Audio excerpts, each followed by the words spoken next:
vous allez voir que finalement, ce que je vais partager avec vous ce matin, on pourrait dire c'est des choses qu'on a entendues et réentendues. Quoi de neuf? Sauf que la position dans laquelle je voudrais qu'on se mette ce matin, quand on entend les paroles qui vont être données, c'est de se dire, mais on l'a déjà entendu, mais pas dans cette saison. Et on va entendre des choses dans une saison qui est complètement différente de ce qui était il y a 6 mois, 1 an en arrière, 2 ans, 3 ans, 10 ans, peut-être 15 ans, où on en a déjà parlé. Mais aujourd'hui, ce n'est pas hier. Et aujourd'hui, c'est plutôt maintenant. C'est maintenant. Et Flo l'a dit, ça a été beaucoup redit vendredi soir. Maintenant, c'est maintenant. Il y a quelque chose pour maintenant. Et donc, il faut s'approprier ce qu'on va partager ensemble. Il faut s'approprier et se dire, ça doit entrer en action dans ma vie maintenant.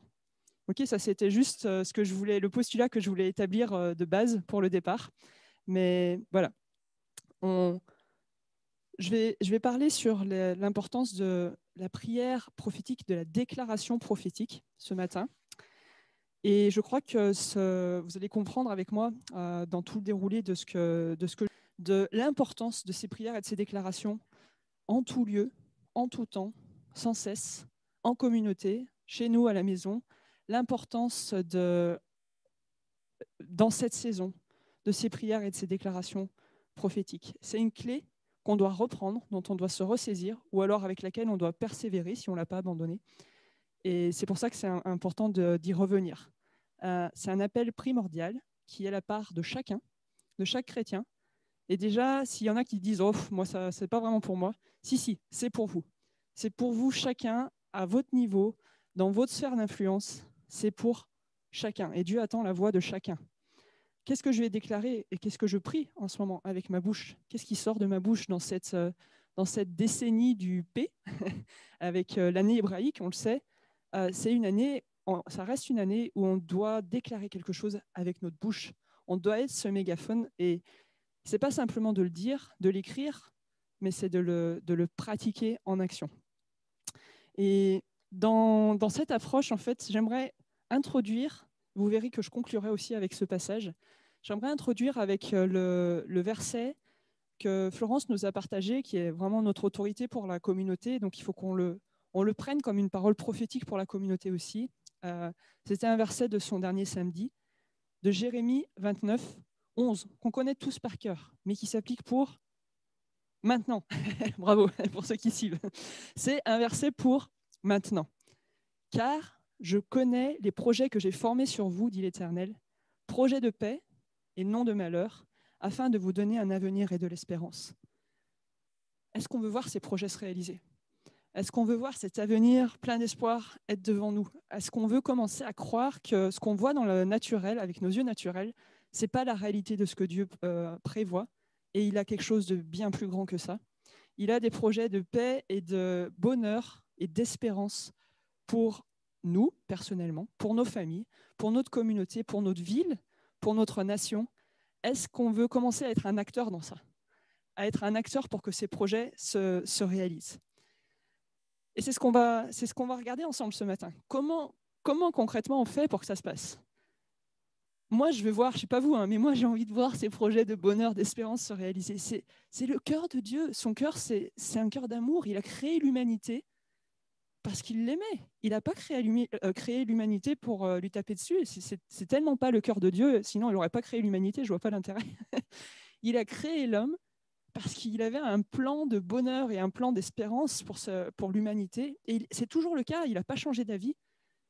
Et est-ce qu'on veut être ces acteurs pour que ça se produise? Est-ce qu'on veut le voir arriver? On peut le voir à des petits niveaux peut-être aujourd'hui. On peut voir des choses, dire « Ah Seigneur, c'est trop bien !» Mais moi, je veux voir ça à une plus grande échelle. Je ne sais pas vous. Mais moi, j'ai mon cœur qui bout de dire mais Seigneur, mais fais descendre plus ton royaume dans ces temps où c'est de plus en plus sombre, que ta lumière soit de plus en plus resplendissante. Et ça ne va pas se faire tout seul. Voilà, ça c'est mon introduction. Et on va aller maintenant un petit peu plus loin et pas à pas, on va construire tout ça. Alors, la première chose que je voudrais dire, c'est qu'il n'y a pas de limite dans l'expression de nos prières. Ça peut être sous toute forme. Et quand je dis prière, entendez derrière des déclarations, des paroles prophétiques, des prières que le Saint-Esprit vous souffle pour les redire, toutes sortes de prières. C'est même toutes ces sortes ne sont pas listées dans la Bible. Même Jésus a jamais prié de la même façon. Il a fait les choses à chaque fois différemment pour nous montrer justement qu'il n'y avait pas un modèle unique. Et dans cette diversité, c'est ça qui va ouvrir des nouvelles portes. La seule clé, quand on est dans cette position où on déclare quelque chose, où on dit quelque chose de la part de Dieu, c'est quoi? C'est écrit, c'est que ça vienne du cœur. La source de nos prières, d'où elle vient? Elle doit venir de notre cœur. Et notre cœur, on en parlera un peu plus tard, mais notre cœur doit être aligné à Dieu pour que ça fonctionne. Ça viendra de notre cœur, mais dans quel état est notre cœur? Ça sera l'étape suivante qui est importante aussi. On doit commencer à se mettre dans la tête que notre prière est d'une grande efficacité. Ce n'est pas juste un verset, ce n'est pas juste des petits mots, c'est une vraie déclaration qu'on doit prendre pour nous et dont on doit être convaincu.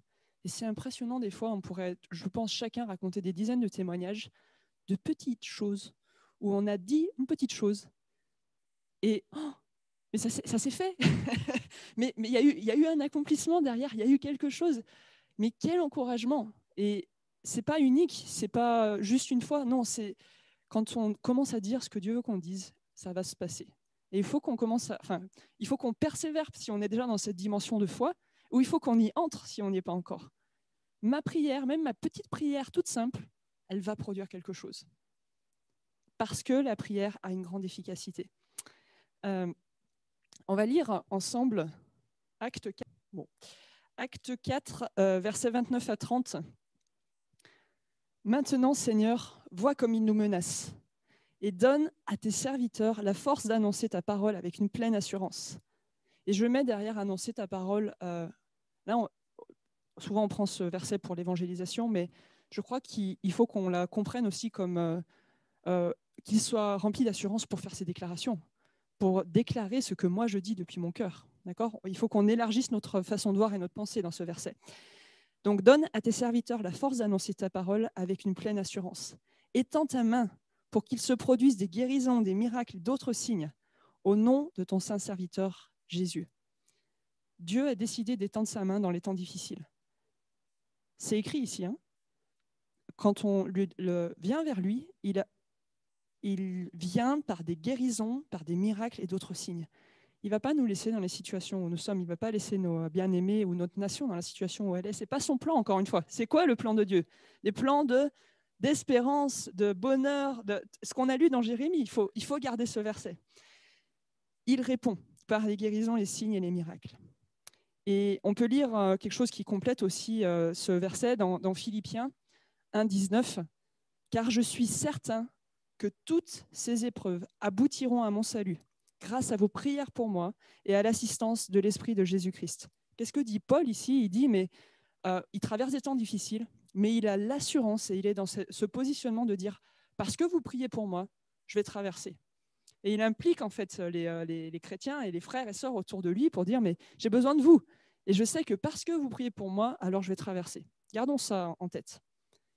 Et en même temps, gardons en tête que dans Matthieu 13, Jésus nous dit, en fait dans Matthieu 13 et dans toute la Bible, Jésus nous dit, ne vous inquiétez de rien. Et rien, c'est rien. Pourquoi il peut dire ça? Parce que, encore une fois, il a un plan. Il a un plan et il veut l'accomplir. Il a prévu de l'accomplir. Et c'est Dieu, il est assez grand pour l'accomplir, ce plan. La clé, ça va être quoi? Ça va être de rester dans cette position de repos. Ça peut paraître contradictoire, parce que souvent, dans déclaration prophétique et tout ça, on met le mot combat un peu derrière. Et c'est vrai, c'est un combat aussi même de se lever. Mais ça doit être quand même depuis un lieu de repos, depuis notre position en tant que fils et filles de Dieu. On va revenir sur ce sujet-là. C'est quoi notre position? Là, vous devriez jaillir pour me dire où on est. En haut, ça reprend le en haut. Et où ça, plus particulièrement? Assis dans les lieux célestes, avec Jésus. C'est ça notre vrai positionnement. Vous allez me dire, non, pas du tout. Oui, je suis debout là devant vous, mais ma position dans mon esprit, et c'est là où Dieu me voit, c'est dans ce lieu de repos. C'est un lieu de repos, ce lieu-là. Un lieu près du cœur du Père, et un lieu où je peux entendre ce qu'il me dit, et depuis ce lieu de repos, je vais pouvoir prendre mon autorité pour pouvoir dire les bonnes choses. L'idée, ce n'est pas de se battre pour arriver au repos, mais c'est depuis notre repos de pouvoir se battre de la bonne façon. C'est une petite notion un petit peu différente. Et peut-être là de redire l'importance pour être dans cette position de repos, de ne pas nous laisser distraire par ce qui se passe dans le monde aujourd'hui. Parce que ça pourrait nous distraire, ça pourrait complètement nous détourner. On pourrait se dire, mais oh là là, écoutez les infos toute la journée, et puis voilà. Et là, gardez votre position assis dans les lieux célestes, bon courage. Parce qu'en écoutant les infos, ça a plutôt tendance à nous redescendre sur cette réalité bien terrestre. Mais si nous décidons de nous laisser distraire par les choses du ciel, à la place des choses de cette terre, de nous laisser distraire par, et j'emploie volontairement le mot distraire parce que c'est une bonne distraction, de nous laisser distraire par les enseignements que Dieu veut mettre en nous pour nous faire grandir en maturité, de nous laisser distraire par son cœur, par ce qu'il veut dire, là, ça va nous maintenir dans cette position. Ça demande de dire, mais quelle est ma priorité? À quoi je veux passer mon temps? Est-ce que je veux faire de Dieu de plus en plus ma priorité ou est-ce que ce n'est pas mon choix? Et ce n'est pas facile, franchement, parce que c'est la vie du chrétien et c'est un choix personnel, chacun. Et se dire à un moment donné, ben non, tant pis, pour un temps, ce n'est pas moi là aujourd'hui ma priorité, pour même une demi-heure, eh ben, ça va être mon Jésus ma priorité, mon papa dans les cieux ma priorité. Je dis une demi-heure volontairement parce que des fois, même 5 minutes, c'est difficile. Alors, une demi-heure, et puis 1 heure, et puis plus longtemps, chacun on en est là où on en est, et chacun on a nos difficultés aussi, chacun on a nos saisons où c'est plus ou moins facile. Mais est-ce qu'on a décidé, c'est une question que je me pose, que je nous pose, est-ce qu'on a décidé de faire de Dieu notre priorité et de continuer dans ce chemin, de dire, ouais, ok Seigneur, je t'ai donné ma vie, ça c'est acquis. C'est acquis et c'est chouette, c'est franchement la bénédiction de Dieu et c'est sa grâce. On est sauvé, ok. Maintenant, qu'est-ce que je fais ensuite? Est-ce que je continue de dire, mais je vais avancer un peu plus loin, Seigneur? Vous allez voir, il y a tellement à retirer de ça, il y a une telle source à retirer de ça qu'il y a un prix, oui, de dire, Seigneur, je veux que tu sois ma priorité plus et plus, mais qu'est-ce qui va en ressortir? Jérémie 29, on y revient, ok? Voilà, donc laissons-nous distraire par les cieux, parce qu'il y a des rouleaux, des décrets qui sont là, qui sont en attente qu'on s'en saisisse. Et comme vous l'avez compris, c'est pour maintenant. C'est le temps pour ça. Tout ce qui a été écrit dans la Bible, les prophéties qui ont été écrites, elles doivent venir à s'accomplir. Il faut qu'on en soit convaincu. Qu'on le veuille ou pas, elles vont s'accomplir. Mais est-ce qu'on va y prendre part ou pas? Ça, c'est la question. C'est nos prières qui vont déclencher l'action de Dieu. Alors, nos prières et nos déclarations. Mais qu'est-ce que c'est finalement déclarer? C'est ma prochaine question. Alors, déclarer. Déclarer, c'est porter publiquement quelque chose à la connaissance d'un groupe ou affirmer quelque chose avec assurance devant quelqu'un. Donc ça, c'est une définition un peu générale. Et il faut qu'on comprenne que, et c'est Karl qui le disait vendredi soir, je ne sais plus comment je tourne. La France a une grâce particulière, et cette grâce, c'est la parole prophétique. C'est un Allemand qui dit ça, qui reconnaît ça, qui reconnaît ce don, cette onction particulière, cette identité pour notre nation de France. La parole prophétique. C'est pour ça qu'on prie, et que notre prière en tant que Français est même encore plus importante. Il faut qu'on réalise aussi cette responsabilité.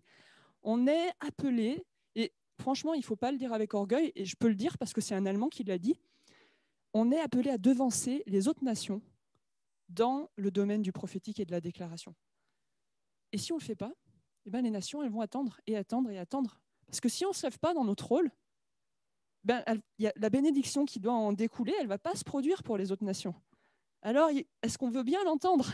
Est-ce qu'on veut bien entendre l'appel de ce cœur allemand qui dit ça, et du cœur de plein d'autres nations qui dit, mais la France, de l'Afrique du Sud, qui crie, mais levez-vous Français, levez-vous, parce que vous avez un appel prophétique pour le monde. Et particulièrement dans notre communauté, la louange prophétique, c'est notre grâce, c'est notre onction. Et on doit s'en réjouir, on doit le cultiver. Alors revenons à la déclaration. Zacharie disait dans le chapitre 9 et le verset 12, Je ne l'ai pas remis ici, mais retournez à la place forte, plein d'espérance, vous les captifs. Car aujourd'hui encore, je le déclare, je vous rendrai au double. Zacharie, vous voyez, il fait une déclaration. Et c'est une déclaration pour 7 ans. Quand il a reçu les visions qu'il a eues et les déclarations qu'il a faites, c'était vraiment pour 7 ans de la fin. Jésus aussi l'a déclaré. Il dit, proclamez aux captifs la délivrance. Il reprenait Ésaïe, mais il l'a redit dans Luc 4. Proclamez aux captifs la délivrance. Publiez. C'est ça, déclarer. Publier publiquement, d'accord? Dire publiquement. C'est le même mot. Et je ne vais pas trop faire de racines grecques ou autres, mais il y a une notion vraiment de déclaration de légal, de législatif. Ça veut dire que quand on dit quelque chose, ça a un pouvoir légal.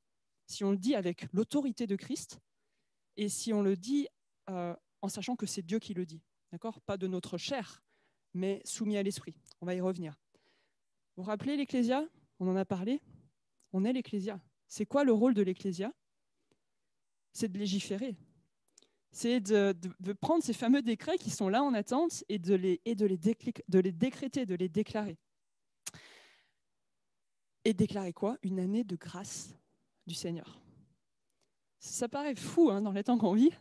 Comment on peut déclarer une année de grâce dans ces temps mais tellement perturbés? Mais pourtant, c'est notre rôle. Parce qu'encore une fois, c'est le cœur de Dieu pour la fin. C'est quoi la fin de tout ça? Ou la fin ou le début, moi j'ai envie de dire, parce que ça sera tellement le début d'une nouvelle vie. C'est quoi? Jésus est là, il revient sur la terre, il vient établir son royaume, et c'est un royaume de paix pour toujours.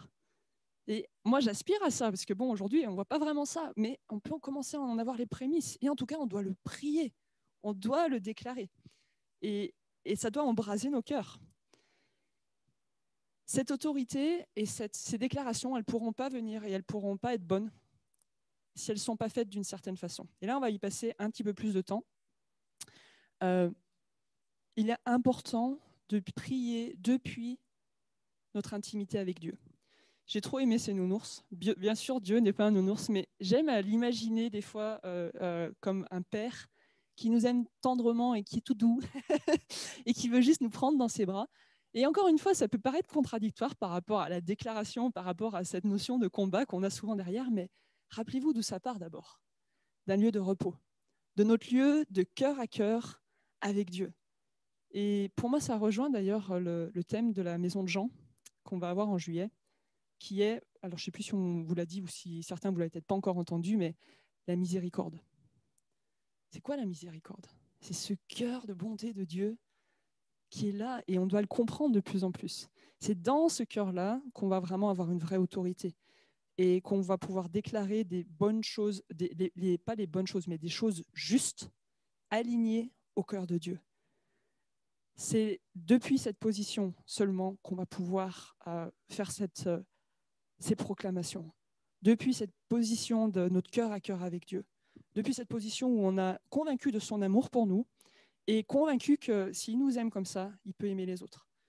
Et moi, je prie aussi qu'on ait une envie grandissante, parce que je pense que ça manque, et franchement, je le dis pour moi, mais prenez-le pour vous si ça vous concerne. On doit avoir un amour qui grandit en nous pour les autres. C'est bien que nous, on se sente bien, super, mais ça ne suffit pas. Il faut que les gens qui nous entourent, que ce soit dans notre famille, que ce soit au travail, que là où Dieu nous place pour notre nation, dans les différentes sphères d'influence où il nous place, on doit avoir un amour qui grandit de dire « mais je ne veux pas le laisser là où il en est ». Des fois, on voit des gens, ils se sentent tellement mal dans leur situation. Qu'est-ce qu'on va déclarer? Qu'est-ce qu'on va faire laisser passer au travers de nous pour eux? C'est vraiment ce verset de Jérémie que j'ai mis ici, Jérémie 29, qui dit « Lorsque je me dis, je veux oublier sa parole et je ne parlerai plus en son nom. » En gros, voilà, j'en ai un petit peu marre, je me recule. C'est Jérémie qui disait ça. Et là, il y a dans mon cœur comme un feu qui m'embrase, enfermé dans mes os, et je m'épuise à le contenir et j'y arrive pas. Ça veut dire qu'à un moment donné, si on est dans ce cœur à cœur avec Dieu, il y a une telle présence et un tel amour qui grandit en nous, c'est pour ça que je prie ça. Il y a une telle compassion, il y a une telle miséricorde qui grandit en nous, qu'à un moment donné, c'est obligé de sortir. Je prie que ça soit malgré nous, quand on ne le fait pas, que malgré nous, il y ait des choses qui sortent pour que cet amour, cette miséricorde sorte de nous. Et que ça nous embrase tellement que ça embrase autour, en fait. Parce que ce feu vient sur nous, alors on peut se mettre à parler et à déclarer, à décréter les choses. C'est pour ça qu'on a besoin de plus de son esprit aussi, pour que ça déborde, pour que ça jaillisse. Vous savez où on est en ce moment? On est dans quel temps en termes hébraïques en ce moment? Flo l'a dit, je crois, en intro. Le conte de l'Homère. Donc ce temps entre Pâques, Pessah, et pour aller jusqu'à Pentecôte, Shavuot. C'est quoi Shavuot? C'est un temps où on est rempli de l'esprit. Donc on est dans ce temps de préparation. Est-ce qu'on désire être plus rempli de l'esprit? Est-ce qu'on peut dire oui? Ouais, je veux que ça change. Je veux qu'il y ait des choses ce qui a toujours été. Je veux plus que ce soit pareil. Je veux commencer à voir les choses différemment, à les voir possibles différemment. Je veux commencer à me dire, mais ok, ça a toujours été et ça m'a embêté et je fais avec. Mais non, je veux plus faire avec. Je veux que ça change parce que Dieu a prévu autre chose. Est-ce qu'on veut avoir cet embrasement du Saint-Esprit pour commencer à voir depuis la perspective de Dieu, depuis les cieux, et pas avoir depuis notre vision naturelle ou notre vision humaine, on pourrait dire en français, c'est mieux, nos 5 sens. Est-ce qu'on veut sortir de ça et commencer à voir depuis la vision de Dieu? Ça demande de nous soumettre à lui. Et c'est la contrepartie, désolé. Tout ça, ça ne va pas arriver par notre chair. Ça va arriver, encore une fois, si on se laisse conduire par l'esprit. Alors il faut qu'on se prépare. Et il faut qu'on le fasse dans la crainte en disant, mais Dieu, je ne veux pas dire des choses qui viennent de ma chair. Je veux commencer à changer ce que je dis pour que ce soit vraiment des choses que toi tu veux que je dise. Et encore une fois, derrière le mot de dire, mettez ce que vous voulez, mettez déclarer, mettez prophétiser, mettez prier, mettez en fonction de la situation. Peu importe. Je veux ouvrir ma bouche. Voilà, ça va résumer tout ça. Je veux ouvrir ma bouche pour dire ce que Dieu veut dire. Et je veux le faire dans une simplicité, en revenant auprès de ton cœur, Dieu. Les choses, elles doivent être simples. Je ne crois pas que Jésus faisait des choses très compliquées. Quand on lit les évangiles, franchement, Jésus, on pourrait dire qu'il était simple. Bon, mais il a perdu les pharisiens des fois quand il a détruit leur théologie, mais pourquoi il les a perdus? Parce que les pharisiens, ils n'étaient pas simples. C'était des religieux, c'était des hommes avec une théologie, avec des choses tellement compliquées. Eux, ils étaient perdus. La simplicité de Jésus, ça leur allait pas. Mais les simples d'esprit, c'est eux qui ont suivi Jésus parce qu'ils s'y retrouvaient. Alors, où on en est, nous? Est-ce qu'on est ces religieux où on a trop compliqué les choses, on les a trop structurées, on en a fait quelque chose d'inaccessible? Ou est-ce qu'au contraire, on veut être accessible? On veut rendre l'évangile accessible, on veut rendre le royaume de Dieu accessible, rendre son amour accessible. Dieu, c'est son cœur, c'est sûr. Il veut être accessible. Est-ce qu'on en a fait quelque chose d'inaccessible ou pas? Je n'ai pas écrit, hein, mais ça me vient pendant que je vous parle. On ne doit pas être inaccessible. Et dans ce compris, on doit avoir cette simplicité, on doit retrouver cette simplicité, cette sagesse quelque part de prier juste son cœur. Depuis notre cœur, notre relation de cœur à cœur avec lui, je veux dépendre de lui. Il va y avoir une sagesse dans ce que je vais dire. Et alors, les bonnes choses vont sortir. Vous vous rappelez, Jésus, il ne faisait jamais rien sans avoir vu son Père le faire. Ben, moi, je prie que de plus en plus, on en arrive là et qu'on continue d'en arriver là. Parce que c'est comme ça qu'il va y avoir des miracles qui vont se faire, des prodiges, des choses différentes, encore une fois. Mais ça demande de l'humilité. Hein. Faire des choses simples, faire des choses folles aux yeux des hommes, ça demande beaucoup d'humilité. Ça demande d'accepter qu'on ne sait rien. Et moi, des fois, j'ai envie de me dire, mais non, mais je ne sais rien. Seigneur, toi, tu sais, mais moi, il y a plein de choses que je n'ai pas compris. Ça demande de l'humilité de se dire, ouais, je pensais que ouais, j'avais fait ce qu'il fallait sur ma vie et que maintenant, je n'avais plus rien à faire. Ça demande de l'humilité, de se remettre à nouveau devant Dieu, de remettre son cœur devant Dieu pour dire, mais ouais, Seigneur, tu m'avais montré ça il y a quelques... Enfin, j'ai cru que j'en avais fait quelque chose, mais finalement, il y a encore tellement de chantiers dans ma vie et je veux me repositionner dans cette position d'humilité pour dire, mais agis encore, Seigneur, agis à nouveau. Change mon statu quo. Mon statu quo, il ne me va plus. Il faut que ça change. Et ça demande de l'humilité. Est-ce qu'on veut bien exercer cette humilité? En tout cas, c'est l'attitude de cœur qu'on doit avoir pour que le Saint-Esprit puisse nous remplir, pour qu'à Shavuot, on puisse recevoir cette onction. Rendez-vous le 16 mai. Mais je veux dire, il y a une préparation à se dire, mais Seigneur, remplis-moi plus. Je ne veux pas que ma vie soit bâtie sur des principes, mais je veux que ma vie soit bâtie sur ton roc vivant, qui est Jésus, qui est Christ. Ça, c'est mon rocher, c'est de lui que doit être issue ma révélation, que c'est de lui que je vais pouvoir avoir ce cœur à cœur avec mon papa. Et c'est de là que j'aurai les paroles à décréter. Et pas autrement, pas en restant sur mes principes établis et sur ce qui a été bâti de toujours et qui est devenu de la religion. Franchement, soyons honnêtes, moi je veux l'être avec moi-même. Ce que j'ai construit comme principe, c'est pas ça qui apporte la vie. J'ai besoin de quelque chose qui soit toujours renouvelé avec Dieu. C'est ce qu'il veut faire avec nous. Quand il dit renouveler vos pensées, il ne dit pas renouveler vos pensées une fois. Il dit juste renouveler vos pensées. Ça veut dire quoi? C'est quelque chose de constant. Seigneur, renouvelle ma façon de voir les choses comme toi, tu les vois aujourd'hui, maintenant, pas comme tu les voyais il y a 1 an ou il y a 2 ans ou 10 ans. Je veux voir maintenant les choses différemment comme tu les vois toi aujourd'hui. Moi, ça boue en moi de dire, mais Seigneur, change le statu quo. Est-ce que vous êtes d'accord avec ça? De dire, Seigneur, change le statu quo. On peut le dire pour nos vies. On peut l'écrire, Seigneur, change mon statu quo. Amen. Et apprends-moi à être sensible à toi. On est tous en progrès là-dessus et c'est là où il n'y a pas de condamnation. La seule chose, c'est de décider de dire oui, je veux changer et je veux réavancer. Ou je veux avancer plus si on était déjà dans le cours de l'avancement. Être malléable, être accommodant, être docile, ça vous dit quelque chose? Ça revient et c'est toujours d'actualité. Et c'est encore plus vrai maintenant parce que Dieu est dans de tels changements, ou alors nous met dans de tels changements en ce moment. Si on n'est pas ça, on ne va pas y arriver. En fait, il y a le côté principe établi qui va ressortir en disant « Oh non, on avait dit ça, ça, ça ». Et voilà, on s'arrête là. Et le statu quo, il reste. Mais si on décide d'être malléable, alors il y a des choses qui vont changer. Parce qu'on est tous appelés.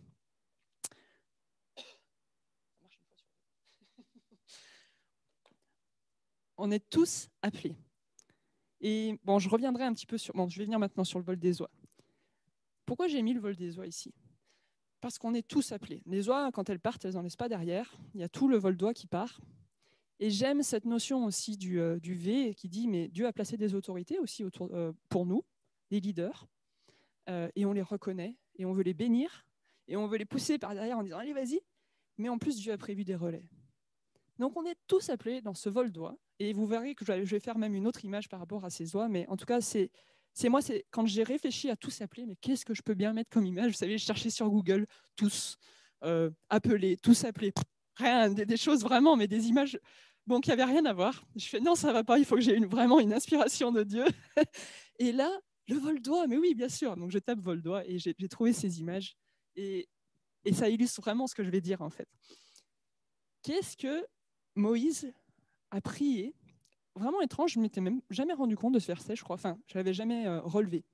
Si on lit dans Nombre 11, 29, et vous l'avez à l'écran, « Puisse tout le peuple de l'Éternel être composé de prophètes, et veuille l'Éternel mettre son esprit sur eux. » Mais quelle prière! En fait, Moïse, il a prié, c'était à l'époque où le Saint-Esprit, ce n'était pas quelque chose de généralisé, hein, on est dans l'Ancien Testament là. Il a prié que tout le monde reçoive le Saint-Esprit et que chacun puisse prophétiser. Ça veut dire que c'était ça le cœur de Dieu. C'est impressionnant que tous soient prophètes. Et Joël, il a repris cette prière un peu plus tard dans Joël 2, 28. Qu'est-ce qu'il a écrit? Un verset qu'on connaît très bien. Ok, on le connaît très bien, mais il faut que ça soit vrai en action aujourd'hui. Après cela, je répandrai mon esprit sur toute chair. Il n'y a pas d'exception. Petit, jeune, moyen, grand, vieux, âgé, allez, on va être plus correct. Il n'y a pas d'exception. Je répandrai mon esprit sur toute chair. Vos fils et vos filles prophétiseront. On est quoi, nous? On est qui? Les fils et les filles. Alors, on doit faire quoi? Prophétiser, parce que c'est ce qui a été promis. Et puis, Pierre a recité cette prophétie dans Acte 2 en la rendant universelle, en disant « Soyez tous remplis du Saint-Esprit ». C'était le jour de la Pentecôte, ce jour de Shavuot. On y va. Il y a vraiment la transition de la prière de Moïse qui dit « Mais feu de ce peuple des prophètes ». Joël qui voit le futur et puis l'accomplissement avec Pierre à un moment de la Pentecôte, enfin avec Pierre, avec le Saint-Esprit qui est déversé. Il y a un changement dans le statut de la prophétie. Maintenant, il est pour tout le monde. De pouvoir déclarer, c'est un appel pour tous. des petites déclarations, elles sont aussi importantes que des grosses déclarations. Parce qu'on n'est pas tous placés au même niveau d'autorité ou dans les mêmes sphères d'influence, mais là où on est, Dieu attend qu'on ouvre notre bouche. Là où on est. Et il attend qu'on le fasse quand? Non. Quand? Maintenant, merci. Maintenant. Il attend, pas dans 10 ans. Il attend qu'on commence à ouvrir notre bouche pour lui maintenant. Merci. Voilà, parce que ce n'est pas réservé à quelques hommes en particulier. C'est un don qu'il a mis à la disposition de tous.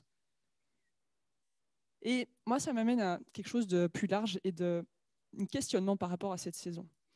On est à nouveau en confinement. Enfin, ils n'emploient pas ce mot, mais enfin, honnêtement, ça veut quand même dire confinement, d'accord? Restrictions sanitaires. Oui, ça, c'est ce qui se passe dans le monde. Qu'est-ce qu'on a dit? De ne pas se laisser distraire par ce qui se passe dans le monde. Mais moi, ça me pose une autre question. Qu'en est-il de nos cœurs? Parce que ce qui se passe dans le naturel, je fais le lien avec le spirituel. Est-ce que nos cœurs se sont confinés? Je pense que la période du confinement, ça a été pour les uns et les autres, pas forcément, ça n'a pas créé la même chose en fait. Ça a pu créer un enfermement, un endurcissement pour certains, parce que c'était trop difficile. Ou pour d'autres, non, ça a été une explosion de dire « Ah, mais je me lève dans mon esprit ». Mais pour ceux où ça n'a pas été le cas, on doit sortir de la réalité terrestre du confinement et au niveau de nos cœurs et de notre esprit, sortir d'un confinement de nos cœurs, de murs peut-être qu'on a bâtis comme une protection, pour dire mais maintenant je veux exposer mon cœur. Et c'est parce qu'on sortira de ce confinement qu'on va pouvoir considérer d'autres choses, d'autres dimensions, d'autres possibles. Quand on est dans un état de confinement, on voit que le possible qui est le naturel, c'est-à-dire pas grand-chose, assez limité. Le possible d'aujourd'hui dans le naturel, vraiment restreint. Si on sort dans notre esprit de ce confinement-là, ben on va pouvoir commencer à avoir d'autres dimensions. Les dimensions du possible de Dieu, pas du possible de ce monde, mais du possible de Dieu. Est-ce que ça vous excite pas de dire, mais moi, je veux voir un possible différent pour ma vie, pour ma famille, pour mon travail, pour ma ville, pour ma nation, pour les nations d'Europe, parce qu'on a compris que la France avait un rôle à jouer. Je veux voir un possible, le plan de Dieu, en fait, différent. Celui qui est dans sa perspective à lui. Ça va marcher que si on décide de sortir de nous-mêmes, en fait, de ce confinement. Cette perspective, elle va changer. Et puis, honnêtement, on en parlait hier avec Flo, on se disait, mais on ne peut pas faire de déclarations depuis nos maisons fermées. Si on veut faire des déclarations et qu'elles aient une puissance, il faut qu'on sorte. Quand cette vague va arriver, alors là, je ne parle pas de la vague de l'esprit, hein, la vague ça peut être lié aussi, mais là, on parle plutôt de la vague de tribulation, de choses difficiles. On sait que c'est devant. C'est pas, je vous apprends rien là, je crois. Quand cette vague, elle va arriver, imaginez un tsunami. Si on est dans nos maisons et qu'on est au bord de cette vague, la maison, elle est emportée, on est dans la maison et on part avec. Et c'est fini.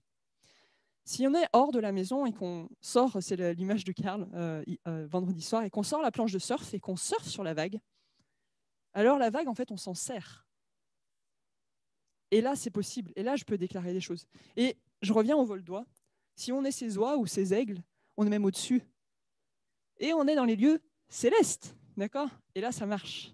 Mais il faut sortir de notre confinement pour ça, pour qu'on puisse vraiment comprendre le cœur de Dieu, voir depuis sa perspective, d'en haut, et pas depuis la perspective du bas de la vague et de dire submersion. Non, c'est quoi le mot français? Submersion, c'est mieux. Submergement, ça marche pas. Ben non. Est-ce qu'on décide de dire non, je sors pour pouvoir surfer sur la vague plutôt que de me laisser juste envahir et engloutir, c'est le mot. Ça passe par la repentance. Hein. Pierre, il l'a dit, je paraphrase le verset qu'il a dit dans Acte 2, 38, mais chacun doit se repentir de ses péchés, il y a un ordre, se soumettre à la seigneurie de Jésus et recevoir le Saint-Esprit. Et là, on avance. Et ça commence par quoi? Se repentir de ses péchés. Je ne sais pas si vous êtes abonné à Melki, si vous ne l'êtes pas, on vous encourage à le faire, mais le magazine de ce mois, c'est quoi?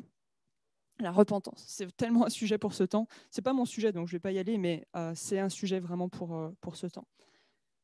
On doit comprendre qu'on est passé par Pâques. Pâques, c'est la mort. Et pour aller vers la résurrection, mais il n'y a pas de résurrection s'il n'y a pas de mort. Et par contre, la résurrection, mais quelle vie! Vous imaginez la vie de Jésus après la résurrection? Je vois l'image comme ça. Avant d'être mort, c'était un homme en chair comme nous. Et après être ressuscité, qu'est-ce qu'il pouvait faire? Il passait à travers les murs, quoi. Où il était transporté d'un lieu à un autre. Enfin, c'est juste, c'était un autre possible. C'était le possible de Dieu. Est-ce qu'on veut cette vie-là? Ouais. Enfin, moi, ça me ferait bizarre de passer à travers un mur, honnêtement. Mais bon, je crois qu'il faut qu'on commence à voir ces choses différentes. Et ça va être possible que si on rentre dans... qu'on continue à grandir dans notre identité. Pourquoi? Parce que si on n'a pas notre identité qui est sûre, qui est affirmée, on aura toujours un doute de dire est-ce que vraiment j'ai l'autorité? Est-ce que vraiment j'entends Dieu? Est-ce que vraiment c'est Dieu qui fait au travers de moi?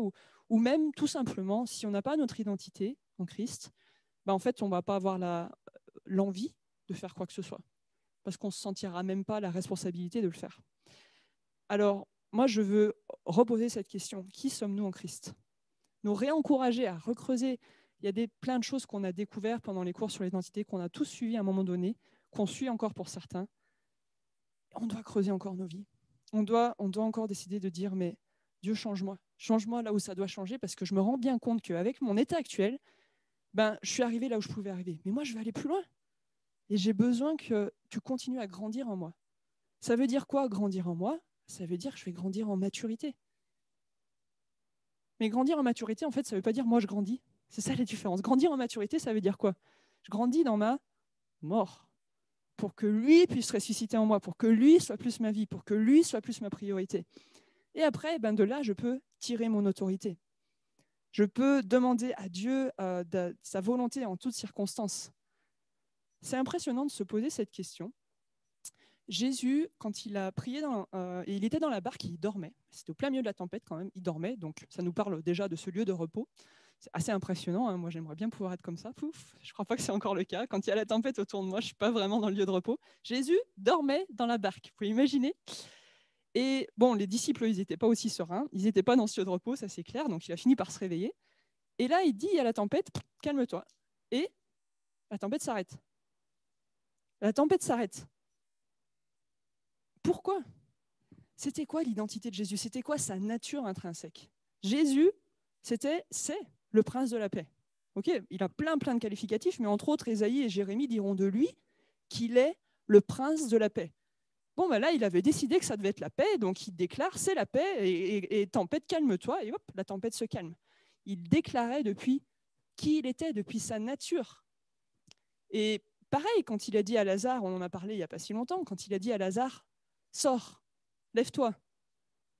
Il disait en fait, lui c'est la vie, on le sait, hein, le schéma, la vérité, la vie, plein de versets qu'on pourrait citer pour dire que Jésus est la vie, la mort, elle ne peut pas tenir devant la vie. Donc il a fait que déclarer depuis qui il était, depuis son identité, sa nature même.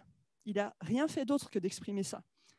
Quand toute la création a été créée, et c'est pour ça que j'ai remis la galaxie volontairement, parce que on sait par Jean 1 que la parole était Dieu, et la parole était avec lui, etc.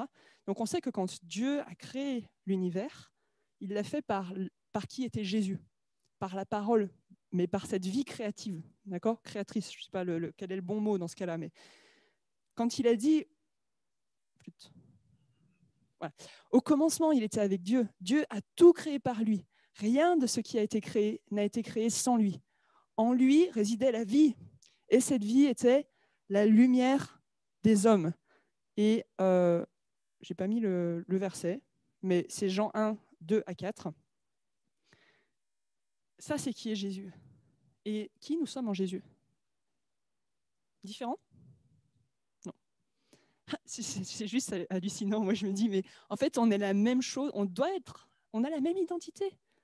Mais relisons Éphésiens 1, tout le chapitre, mais c'est incroyable, qu'est-ce que Dieu nous a appelés à être, et nous, on restreint tellement les choses. Mais franchement, quand je dis nous, vous ne vous sentez pas coupable, parce que moi, c'est pareil, hein. Je me dis juste, mais combien on peut restreindre Dieu dans ce qu'il peut faire? Pas seulement pour nos vies, oui, il peut faire bien plus pour moi, mais au travers de moi pour les autres. Seigneur, je ne veux pas me restreindre. Je veux que cette vie, elle sorte. Tout ce que tu es, Jésus, tu l'as placé en moi. Est-ce que j'en ai conscience? Est-ce que je veux bien le laisser passer au travers de moi, me mettre de côté la chair, la crucifier, pour laisser ton esprit me conduire? Parce que la création, elle va reconnaître son créateur au travers de nous. Donc si on déclare quelque chose, ben, la création, elle sent l'autorité qui vient de Jésus, que Jésus nous a déléguée. On a cette responsabilité. Et elle va nous reconnaître aussi. On a cette position d'autorité. Alors après, toute la question, bien sûr, va être mais qu'est-ce qui sort de notre bouche? Est-ce qu'on laisse la chair ou est-ce qu'on laisse l'esprit? Chair, esprit. C'est notre combat. C'est là où peut-être c'est pas facile parce que notre chair voudrait dire « Ah, et moi ?» mais où l'esprit dit « Oui, mais si tu me laisses moi passer, mais il y a tellement de bonnes choses qui peuvent en sortir. » Et ça, c'est notre responsabilité, hein, les amis. Il n'y a que nous, chacun personnellement, qui pouvons décider de dire « Je vis ma vie à moi et ça me va bien » ou de dire « Non, là, Seigneur, je te laisse passer. » Et franchement, je pense qu'aucun de nous, on peut dire on est arrivé à 100% là, à cette stature de dire 100% c'est Jésus qui passe tout le temps. Mais je crois qu'on peut tous décider d'être en progrès là-dessus. Quelle parole, bah si, il y a le verset. Quelle parole sort de notre bouche? Quelles paroles sortiront de notre bouche? Je n'ai pas remis le verset ici parce qu'il est un petit peu long, le verset que je vais vous lire, mais on a compris que notre bouche, si elle est connectée à la bonne source, elle peut libérer la source de vie, et la vie de Dieu, elle est illimitée. Quand on sait ce qu'a fait la vie de la création et tout ça, c'est une puissance illimitée. Donc la prière qui sort de nos bouches peut être ce torrent qui coule. Mais qu'est-ce qui sort de nos bouches? Si on est en Christ, on est une nouvelle créature. La parole de Dieu, le Saint-Esprit vivent en nous et on a reçu cette autorité. Okay, c'est ce qu'on vient de dire. Du coup, qu'est-ce qu'il nous reste à faire? Il faut que notre bouche s'aligne à notre identité. Et là, c'est tout le problème finalement. Parce que c'est là où la chair un peu tente de reprendre sa place et de reprendre son droit. Et c'est là où elle va dire, non, moi je vais être la source, c'est moi la source. Oui, mais c'est pas la chair qui doit être la source. C'est l'Esprit de Dieu en moi. Enfin, moi je prie que ce soit de plus en plus l'Esprit de Dieu en moi qui soit ma source et pas la chair. Notre puissance, elle vient de notre source. Rappelez-vous, c'est Flo qui disait ça, je pense, le samedi dernier, où elle disait la source, c'est Abba. Vous vous rappelez? Le mot Abba, c'est une des définitions, c'est source. Notre Père, c'est notre source. Et c'est de là que vient notre puissance. Notre source, elle est dans les cieux, elle est en Christ. Et là, on aura cette puissance de résurrection si on est passé par la mort. Et ça va être pour nous tous. C'est pour nous tous. Il y a vraiment une révélation qui vient pour ça. Notre puissance, elle vient de cette source de vie. Et la chair, à côté de ça, elle ne peut rien faire. Elle ne peut rien produire. Elle ne produira jamais la vie. Donc, notre Pâques à nous, dans ce temps où on va vers Shavuot, c'est d'accepter de mourir encore. Pas facile. J'ai un peu l'impression de dire tout le temps ça quand je suis au pupitre, en fait, d'en revenir tout le temps là, mais parce que c'est la réalité de notre vie chrétienne. Et franchement, le mot mourir, ça peut avoir un aspect négatif. Mais vous verrez, je vais en venir là quand je conclurai. Cette mort, c'est pour quelque chose de tellement mieux, de tellement plus grand, de tellement plus joyeux, de tellement plus vivant. Alors oui, ça demande la mort, mais c'est pour quelque chose d'autre et pour quelque chose de bien plus grand. La langue, elle va avoir du coup le choix entre être inspirée par la source de vie ou par la source de mort. Et vous pourrez aller relire Jacques 3, parce que tout le chapitre en parle. Moi, j'ai juste pris des extraits de ce chapitre. Qu'est-ce qui est écrit? Si on commence au verset 8, « Mais la langue, aucun homme ne peut la dompter. » Bon, ok, c'est clair. « De la même bouche sortent bénédiction et malédiction. » Super. « Mes frères et sœurs, il ne faut pas qu'il en soit ainsi. Avez-vous déjà vu de l'eau douce et de l'eau salée jaillir d'une même source par la même ouverture ?» J'ai fait un raccourci des versets 8 à 12. Mais voilà, ça pose le problème. Qu'est-ce qui sort de notre bouche? Nos paroles, qu'elles soient prophétiques ou pas, ne peuvent pas être des rapporteurs de paroles de malheur. Dieu, ça lui arrive, même souvent dans la Bible, d'annoncer des événements qui vont être compliqués et même de dire des choses, des malheurs, mais il y a toujours une contrepartie. Et c'est là-dessus qu'il pointe finalement le doigt en disant « Je vais faire ça, mais je vous sortirai de Babylone. Mais le salut viendra. Mais j'ai la solution. » Dieu, il déclare toujours la solution en même temps que le problème. Alors nous, ça doit être pareil. C'est bien de dire oui, les choses vont aller mal et tout ça, mais où est le plan de Dieu? Où est ce fameux plan de Jérémie 29? ces projets d'espérance et de bonheur. Il faut que ça fasse partie de ce qu'on dit dans nos paroles.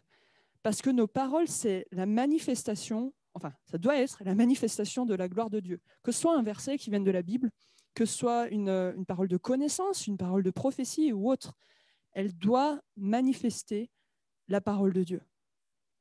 Et ce n'est pas seulement pour annoncer une calamité, c'est bien au final pour dire, mais voilà ce que Dieu a pour chacun de nous.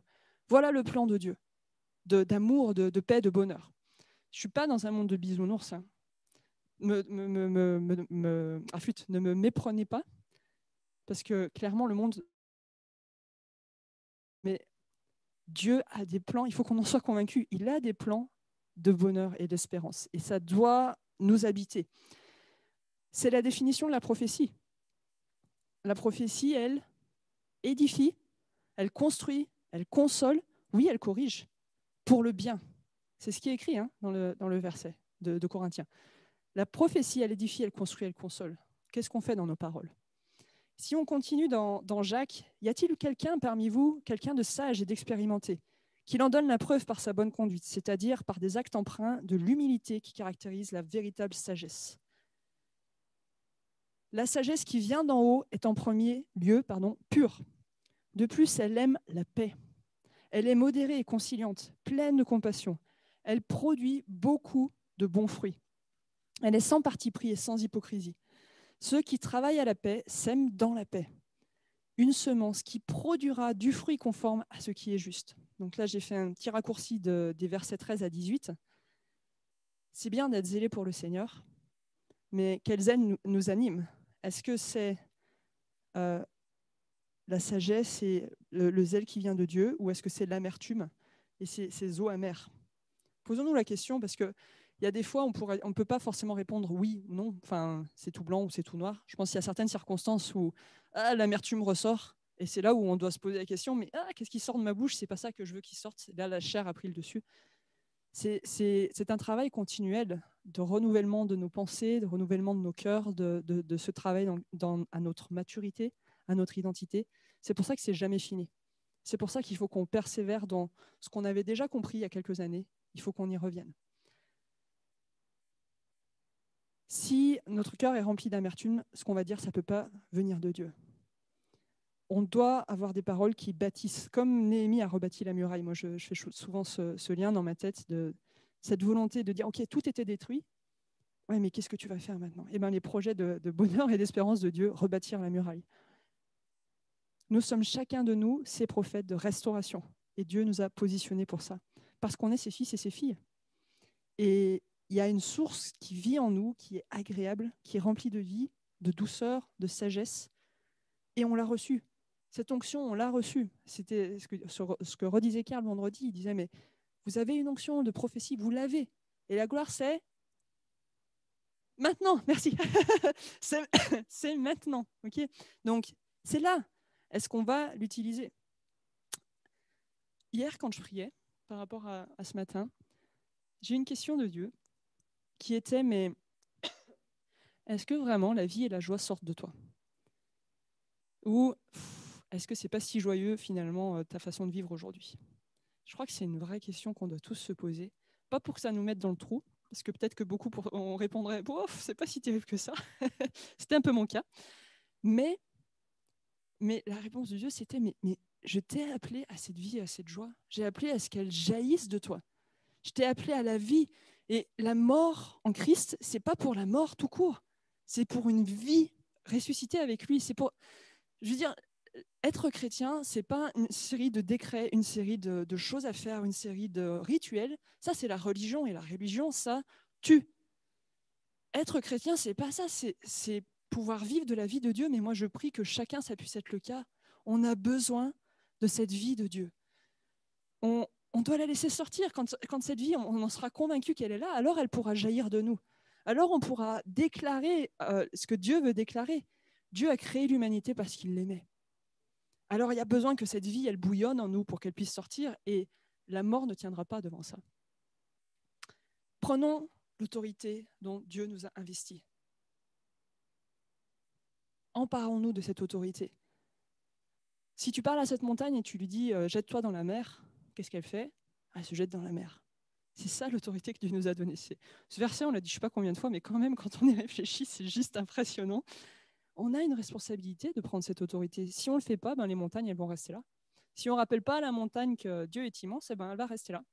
Elle ne va pas se jeter dans la mer. Dieu va nous utiliser pour faire les choses. Il ne fera pas les choses sans en parler à ses prophètes. Rappelez-vous ce que Samuel a dit. Il nous utilise. Et ça sera possible que si on est dans notre identité, qu'on ait la manifestation terrestre de ce qu'il veut qu'on soit. On doit tous y aller par l'esprit. Et on doit tous décider de grandir dans cette maturité. Dieu doit devenir notre priorité. C'est maintenant. Et donc, toutes les générations sont concernées. Alors, les jeunes ne sont plus trop là, mais c'est pas grave, vous leur direz à vos enfants. Je ne sais pas s'ils m'écoutent, ils sont au fond, mais il y a un relais de génération. Chaque génération va libérer ses paroles prophétiques. Ça peut être par les dessins. Oui, non, ils sont pas là. Ça peut être par les dessins, ça peut être par les bannières, ça peut être par des paroles et une simplicité. Encore une fois, de revenir à la simplicité, ça fait que nos enfants, ils peuvent participer. Si c'est trop compliqué, eh ben, les enfants, ils ne peuvent pas être là. Ils ne peuvent pas prendre part à ces choses. Mais on voit aujourd'hui quelque chose qui se lève. Samedi dernier, les enfants qui reçoivent, qui libèrent, qui bénissent les adultes, il y a de ça. Chaque génération va libérer des paroles prophétiques. Toutes les générations vont porter cette puissance de vie si elles décident de repasser par la repentance. Je ne reviens pas dessus. Alors, qu'est-ce qu'on va faire? Et qu'est-ce qu'on va faire soumis aux autorités? Parce qu'il y a cette notion de faire les choses encore, pas encore tout court, encore, et soumis à l'autorité que Dieu place au-dessus de nous. Donc, je nomme Florence, mais voilà, il y a un leadership sur l'Assemblée. Ça demande d'être soumis à ce leadership pour pas juste être un électron libre et faire ce qu'on veut. Mais ensemble, persévérons. Persévérons le mardi soir à se connecter et à prier, à déclarer ensemble. Quel bonheur de voir là, en petite salle, que chacun s'y met. Chacun peut ouvrir sa bouche parce qu'il y a une opportunité, une fenêtre pour ça. Et quelle puissance de pouvoir prier en parallèle sur un même sujet. Je pense que ça fait juste réagir les cieux et que ça fait agir le monde angélique, le monde céleste pour que des choses changent. Alors, persévérons, c'est mon mot. Nous sommes établis comme des rois. Nous sommes assis où? Dans les lieux célestes. Et cette phrase de vendredi soir, c'est dans le ciel qu'on est à la maison. Pour ceux qui ont écouté, moi j'ai réécouté, alors pas vendredi mais hier soir, c'est dans le ciel qu'on est à la maison, mais il faut que ça devienne une réalité. Ce n'est pas sur cette terre notre maison. Notre maison, elle est dans le ciel. Alors on peut s'enorgueillir de rien, ça c'est sûr. Par l'humilité, on pourra être dans ce positionnement et alors on pourra fonctionner ensemble. Et cette humilité va précéder la gloire. Et tous les décrets qui sont à notre disposition, on va pouvoir s'en emparer. Karl a dit vendredi, Dieu va inspirer les nations francophones et les rafraîchir. Il y a des solutions dans la gloire et des stratégies, des plans et des projets qui ne font qu'attendre pour être libérés et revenir sur Terre. Bon, ok, on a des choses à faire. Il va inspirer les nations francophones. Et il y a des solutions de gloire et de stratégie. Et pour moi, c'est ces solutions pour arriver à ces projets de bonheur et d'espérance et de paix. Et ça rejoint le verset qu'on entend peut-être souvent en ce moment. Voilà. J'ai raté celui-là. C'est pas grave. Voilà. Le verset de Jean 1, 51. Il lui dit, en vérité, vous verrez désormais le ciel ouvert et les anges de Dieu monter et descendre sur le Fils de l'homme. Désormais, le ciel est ouvert. Ça veut dire quoi? C'est maintenant. Et ça devrait jaillir maintenant, parce que c'est maintenant, on leur a dit, je ne sais pas combien de fois ce matin, mais c'est une parole de Jésus. Il dit, mais le ciel est ouvert. C'est le temps d'entrer dans plus de révélations. La terre, les nations, elles attendent que la France prenne sa place. Et la France, c'est qui? C'est nous. Ça commence par nous. On a, en tant que communauté abri, et pour beaucoup de petites communautés prophétiques, ou plus ou moins petites, ça va dépendre, mais on a cet appel d'être ce portail pour qu'il y ait des choses qui s'ouvrent, qui descendent du ciel sur la terre et qui s'accomplissent. Et nous, par exemple, un de nos appels en ce moment, ce portail, c'est de réaligner le peuple de Dieu au fait d'Israël, au calendrier biblique. Et on l'a fait l'année dernière, et cette année, on voit qu'il y a encore plus de gens que ça peut entraîner. Alors, ne nous disons pas, oh, c'est pareil que l'année dernière. Non, il y a un vrai appel de Dieu à recentrer le peuple de Dieu sur Israël et sur le calendrier biblique. C'est une de ces portes que nous sommes. Et c'est maintenant.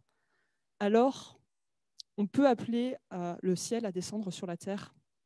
Et on peut dire, comme on le chantait dans l'adoration, « Je veux libérer la gloire ». C'est pour ça qu'on veut prier et faire des déclarations. Elles sont déjà écrites dans les cieux. On veut le faire.